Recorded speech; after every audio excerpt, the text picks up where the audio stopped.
ശരിക്കും സൂര്യൻ ഉദിച്ച് നിൽക്കുന്നുണ്ടേ. 9:30 സമയം. നോക്കി എന്താ ഭംഗിന്ന് കാണാൻ. അമ്മച്ചിയോടെ വന്ന് നിന്നപ്പോഴത്തേക്കിനും മക്കളെ ഇതൊരു ഒന്നൊന്നര പള്ളിയാണ് കേട്ടോ.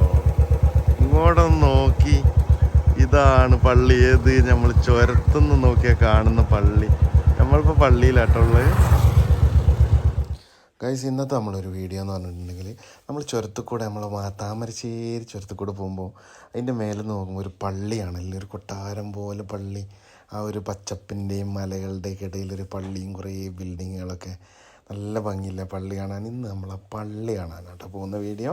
അപ്പോൾ ഞാനും ഉമ്മച്ചിയും കൂടി കോഴിക്കോട് പോയി വരുന്ന വഴിക്ക് കേട്ടോ. കോഴിക്കോടൊക്കെ പോയി ഉമ്മച്ചീൻ്റെ ഫ്രണ്ടിനെയൊക്കെ കണ്ട് വരുന്ന വഴിക്ക് ഉമ്മച്ചി പറഞ്ഞാൽ പിന്നെ നമുക്കൊന്ന് കയറാമെന്ന്. ഞാൻ എന്നും കയറാമെന്നൊക്കെ പറയുന്നുള്ളൂ. ഇതാണ് അതിൻ്റെ എൻട്രൻസ്. നിന്ന് അങ്ങോട്ട് കയറുന്ന തന്നെ ഇടത്തെ സൈഡിൽ ഭയങ്കര 5 സ്റ്റാർ ഹോട്ടൽ മാതിരി 2 ഹോട്ടലാണെന്ന് എനിക്ക് തോന്നുന്നത്. 2 മറാക്കഷ് റെസ്റ്റോറൻറ്റ്, മറാക്കഷ് ഹോട്ടൽ എന്ന് പറഞ്ഞിട്ട് അവിടെ 2 ഹോട്ടലുകളുണ്ട്. ഇത് സംഭവം എന്താണെന്ന് പറഞ്ഞിട്ടുണ്ടെങ്കിൽ, ഇത് ഒരു പള്ളിയാണ്. മർക്കസ് നോളജ് സിറ്റി എന്നാണ് ഈ ഒരു സിറ്റീൻ്റെ പേര്. സിറ്റി എന്ന് പറയാൻ കാരണം എന്ന് പറഞ്ഞാൽ, ഈ ഒരു 125 ഏക്കറിൽ സ്ഥിതി ചെയ്യുന്ന ഒരു പള്ളി. ആ 125 ഏക്കറിൽ 5 ഏക്കറിലാണ് ഈ പള്ളി സ്ഥിതി ചെയ്യുന്നത്.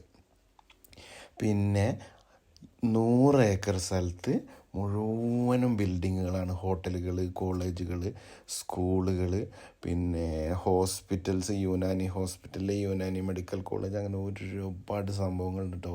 ശരിക്കും ഭയങ്കര ഒരു അത്ഭുതം തന്നെയാണ് കേട്ടോ ഇത് സംഭവം. ഒരുപാട് ദിവസമായി ഇങ്ങനെ പോകണം എന്ന് ഇങ്ങനെ വിചാരിക്കും, ഇതുവരെ നടന്നില്ല. അങ്ങോട്ട് നോക്ക്, എന്തായാലും ഒരു ഭംഗി. ആ പള്ളിക്ക് മാത്രം ഞാനവിടെ സെക്യൂരിറ്റീനോട് ചോദിച്ചപ്പോൾ പറഞ്ഞു 70 കോടീൻ്റെ മേലെ ആ പള്ളിക്ക് മാത്രമായിട്ടുണ്ട് എന്നാണ്. നോക്കി, നല്ല ഭംഗിയുള്ളൊരു പള്ളി കേട്ടോ. ഇത് ഇന്ത്യയിലെ തന്നെ ഏറ്റവും വലിയ ഒരു പള്ളിയാണെന്നാണ് പറഞ്ഞത്. കേരളത്തിലെ പിന്നെ പറയേണ്ട ആവശ്യമില്ലല്ലോ. സംഭവം ഒരു രക്ഷയില്ലാത്തൊരു പള്ളിയായിട്ട് നമ്മളൊക്കെ ഫാമിലി ആയിട്ടും അല്ലാണ്ടൊക്കെ പോയി കാണാനുള്ള ഒരു ഒന്നൊന്നര സംഭവം തന്നെ ഉണ്ട്. ഇങ്ങോട്ട് നോക്കുക, ഞങ്ങൾ വണ്ടിയൊക്കെ അവിടെ സൈഡാക്കി അങ്ങനെ ഒന്ന് കാണാമല്ലോ എന്ന് വിചാരിച്ചിട്ട്. നമുക്ക് ആണുങ്ങൾക്കൊക്കെ ഫുൾ ടൈം എൻട്രൻസ് ഉണ്ട്. ലേഡീസിനൊക്കെ ശനി ഞായർ മാത്രമേ ഉള്ളിൽ കയറിയിട്ട് പള്ളീൻ്റെ ഉള്ളൊക്കെ കാണാൻ പറ്റുള്ളൂ കേട്ടോ. നല്ല അടിപൊളി ഭംഗിയുണ്ട് കേട്ടോ. ഞങ്ങൾ രാവിലെ കേട്ടോ എത്തി. രാവിലെ ഒരു 9:30 10 മണി ആ ഒരു ടൈമിലാണ് ഞങ്ങൾ എത്തിയത്. വലിയ തിരക്കൊന്നും ഇല്ലായിരുന്നു. ഞങ്ങൾ വരാനായപ്പോഴത്തേനും ഫാമിലികളൊക്കെ ഇങ്ങനെ വരുന്നുണ്ടായിരുന്നു. അത് കണ്ട് അവിടെയൊക്കെ ഹോസ്പിറ്റലുകളുണ്ട്, കോളേജുകളുണ്ട്, അതേപോലെ ഒരുപാട് ഹോട്ടലുകൾ, പിന്നെ ഫ്ലാറ്റുകളുണ്ട്. ഫ്ലാറ്റുകൾ എന്ന് പറഞ്ഞാൽ നമ്മളെ അപ്പാർട്ട്മെൻറ്റുകൾ. ഇത് കണ്ടോ, ഇത് മക്ക ഗേറ്റ് എന്ന് പറഞ്ഞതിൻ്റെ ഉള്ളിലേക്ക് കയറാനുള്ളൊരു ഗേറ്റാണ്. പിന്നെ ഗാർഡനും, നമുക്ക് അവിടെ പോയിട്ട് ഇങ്ങനെ ഇരിക്കാനും ഫോട്ടോസ് എടുക്കാനും ഒരുപാട് സംഭവങ്ങളുണ്ട്. ഒരുപാട് വിദ്യാഭ്യാസ സ്ഥാപനങ്ങളും ഹോട്ടൽ, 5 സ്റ്റാർ ഹോട്ടലുകളും അപ്പാർട്ട്മെൻറ്റുകളൊക്കെ ഇഷ്ടമായിട്ടുണ്ട്. ഒരുപാട് ടീംസ് അവിടെ ജോലി ചെയ്യുന്നവരുണ്ട്, അല്ലാണ്ട് അവിടെ താമസിക്കുന്നുണ്ട്. ഒരുപാട് സ്റ്റുഡൻസിനെയൊക്കെയാണ്. അത് ഞാൻ പള്ളീൻ്റെ ഉള്ളിലേക്ക് കയറി മക്കളെ. ഒരു രക്ഷയില്ലാത്ത പള്ളീൻ്റെ ഉള്ളിൽ എന്ന് പറഞ്ഞിട്ടുണ്ടെങ്കിൽ, പള്ളീൻ്റെ ഉള്ളിൽ കംപ്ലീറ്റ് ഇൻറ്റീരിയറൊക്കെ ചെയ്തിരിക്കുന്നതെന്ന് പറഞ്ഞാൽ വുഡാണ് കേട്ടോ. മലേഷ്യയിൽ നിന്ന് കൊണ്ടുവന്ന വുഡ്, മലേഷ്യയിൽ നിന്ന് കൊണ്ടുവന്ന മരവും പിന്നെ നമ്മളെ നിലമ്പൂർ തേക്കും കൊണ്ടാണ് ഇതിൻ്റെ മുകളിൽ മുഴുവൻ ഉണ്ടാക്കിയിട്ടുള്ളത്. ഭയങ്കര ഭംഗിയാണ്. ഉള്ളിലൊക്കെ കയറിയിട്ട് ഫുൾ എയർ കണ്ടീഷൻഡാണ് കേട്ടോ പള്ളി. പക്ഷേ രാവിലെ ആയതുകൊണ്ട് പള്ളിയിൽ ആരുമില്ല. അവിടെ ഒരു ക്ലീൻ ആക്കുന്ന 1-2 ആൾക്കാരെ ഞാൻ കണ്ടേ. കയറി വരുന്ന വഴിക്കും ക്ലീനിങ് ഒക്കെ ചെയ്യണ്ടായിരുന്നു. വെള്ളിയാഴ്ചയാണ് വീഡിയോ ഞാൻ എടുക്കുന്നത്. അടിപൊളി എന്ന് പറഞ്ഞിട്ടുണ്ടെങ്കിൽ ഉള്ളിൽ കയറി കഴിഞ്ഞാൽ ഒരു പ്രത്യേക ഒരു സൈലൻറ്റും, പള്ളി കോടിക്കണക്കിന് ഉറുപ്പ്യ മുടക്കിയിട്ട് നിർമ്മിച്ചൊരു പള്ളി. എന്താന്നൊക്കെ കാണാൻ നമ്മൾ പോയി കാണേണ്ട ഒരു സംഭവം തന്നെ കേട്ടോ. നമ്മുടെ നാട്ടിലൊന്നും ഇങ്ങനത്തെ ഒരു പള്ളി ഇല്ല, ഇന്ത്യയിൽ എവിടെ ഇല്ല എന്നാണ് എൻ്റെ ഒരു വിശ്വാസം. അത്രയ്ക്ക് പൈസ മുടക്കിയിട്ട് ചെയ്തിട്ടുള്ളൊരു പള്ളിയാണ്. അതേമാതിരി ആ മരം നിലമ്പൂരത്തേക്കും അതേമാതിരി ഇന്തോനേഷ്യയിൽ നിന്ന് കൊണ്ടുവന്ന മരം കൊണ്ട് നിർമ്മിച്ചതാണ് അതിൻ്റെ ഉള്ളിലുള്ളത്.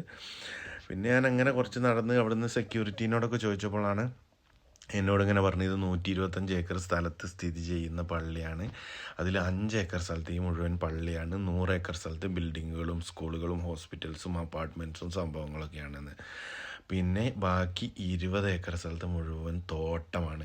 പിന്നെ ഈ പള്ളീൻ്റെ അണ്ടർഗ്രൗണ്ട് എന്ന് പറഞ്ഞിട്ടുണ്ടെങ്കിൽ നമ്മൾ കയറി പോകുന്ന അണ്ടർഗ്രൗണ്ടും അതിൻ്റെ ചുറ്റും മുഴുവനും ഒരുപാട് കച്ചവട സ്ഥാപനങ്ങളുണ്ട് കേട്ടോ. ഒരുപാട് ഷോപ്പുകൾ, കഫ്തീരിയകൾ, പിന്നെ ഫുഡിൻ്റെ ഷോപ്പുകൾ, പിന്നെ അതേപോലെ ചെറിയ ബൂഫിയകൾ, പിന്നെ ഊത് അത്രക്ക് വെക്കുന്ന ഷോപ്പുകൾ, അങ്ങനെയൊക്കെ ഉണ്ട് കേട്ടോ. ഭയങ്കര ഭംഗിയാട്ടോ. അതിൻ്റെ മേൽക്കൂരയൊക്കെ നോക്കി കാണാൻ എന്താ ഭംഗി. ഒരു കുബ്ബയാണ്. കുബ്ബ എന്ന് പറഞ്ഞാൽ ഒരു മിനാരം പോലുള്ളൊരു സംഭവമാണ്. നല്ല രസമുണ്ട് കേട്ടോ. ഞാൻ എന്തായാലും സംഭവം പോയി കണ്ട് അടിപൊളി തന്നെ കേട്ടോ. ഇത്രയും പൈസയൊക്കെ മുടക്കിയിട്ട് നല്ല സൂപ്പറായിട്ട് ചെയ്തിട്ടുണ്ട്.